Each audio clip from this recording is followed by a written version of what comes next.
Il y a deux matchs au mois de novembre. Après le Nigeria, il y aura la réception de la Sierra Leone ici même sur cette commune du stade Charles de Gaulle avec ce découpement, le centre de Youssouf Assoba au deuxième poteau.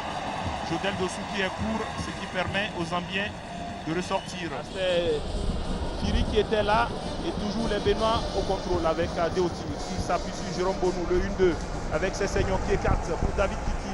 Le centre au point de pénalty. À la tête, c'est la sortie de Sébastien Changoué.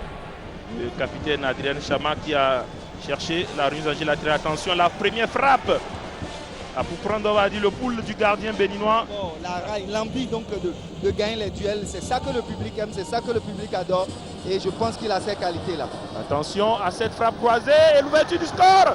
Sur cette action des Zambiens, alors qu'on joue à peine 20 minutes. Les Zambiens qui ont dormi les Béninois et c'est Emmanuel Chaboula.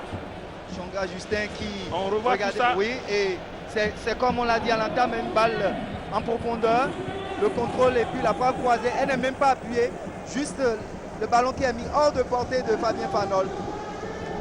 Et c'est ce jeu direct que nous étions en train de souligner tantôt. On va suivre cette accélération et centre de Assoba, la tête bien placé de Sebio Soukou. C'est la première réaction béninoise 7 minutes après l'ouverture du score. Oui, et Stéphane Sesseyon qui fixe suffisamment la défense adverse avant donc de faire le décalage au dernier moment, ce qui permet donc à Youssouf Assoba d'avoir une marge de manœuvre pour envoyer ce centre en cordeau. C'est une action bien réalisée. Attention avec ces Zambiens qui sont à l'entrée de la soirée de réparation avec Kapamba qui écarte pour son partenaire. Attention, le jeu en petite touche. Et là, la défense béninoise qui va se regrouper. Ils ont du mal à contrer les Zambiens avec une nouvelle fois Kapamba. Heureusement qu'il y a Youssouf Assoba qui vient faire le ménage à le jeu dans les petits espaces. Deuxième chance pour les Béninois avec ses seigneurs. Il s'appuie sur Youssouf Assoba. Il va chercher le point de pénalty. Et la reprise croisée de Steve Mounier qui ne trouve pas le cadre, mais c'était bien joué dans l'intention, même si à la fin, il n'y avait pas donc le cadrage. Jérôme Bonou qui a signé du côté du Mali, il évolue notamment au Djoliba. Attention, l'un des clubs mythiques du football malien, Sebio Soukou. Incroyable! Alors que c'était un superbe centre, un super ballon travaillé par Sebio Soukou dans la course de Jodel Dossou. Jodel Dossou qui certainement aura à cœur en tant que cadre de cette sélection, notamment sur le terrain, de faire la différence sur une pelouse qu'il connaît très bien, le sentier gauche de... Et l'égalisation signée Simounier à la 38e minute, le Bénin qui rétablit la parité. Oui, entre la passe et l'appel, tout a été synchronisé. On dit souvent c'est l'appel qui oblige la passe. Vous regardez l'action, vous voyez Steve Mounier qui fait le geste de l'attaquant. Pose-moi le ballon là. Et tout à l'heure, je souligne le fait que David Kiki gagnerait à envoyer des centres parce que nous avons un joueur qui a la capacité de gagner les duels aériens. C'est un peu comme s'il m'a entendu. Il a déposé le centre et Steve Mounier ne s'est pas appuyé pour finir l'action.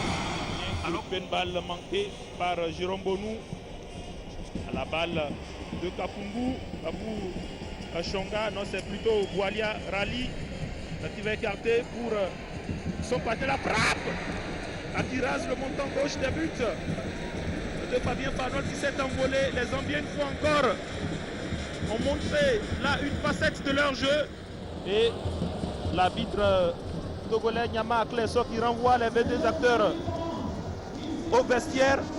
William Bassabi, Chama, ce qui est connu. Le centre de Kapumbu, la tête incroyable qui passe au-dessus de la cage de Fabien Fanol. Le joueur de la Géoxet qui essaye de se battre pour contrôler son ballon. La petite balle piquée.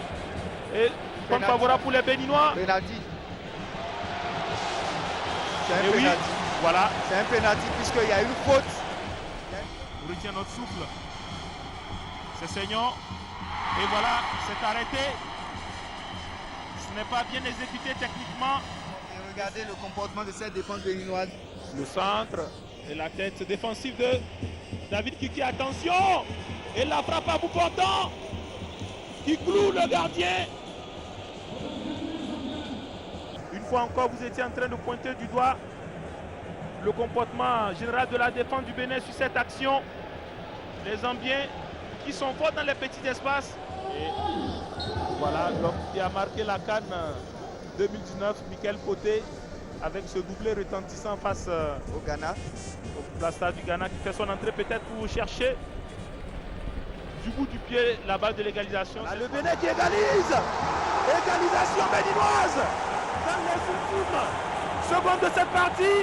Et c'est l'ancien Michael Poté dans sa position favorite qui ramène de la chaleur dans ce stade Charles de Gaulle de Porto Novo. Voilà, c'est terminé sur ce match de 2 buts partout. Ouf pour le Bénin qui a passé des moments de frayeur, mais on va dire clairement que les Béninois ont réussi l'essentiel pendant que la Zambie repart ici avec une meilleure note qu'il y a de cela 16 ans.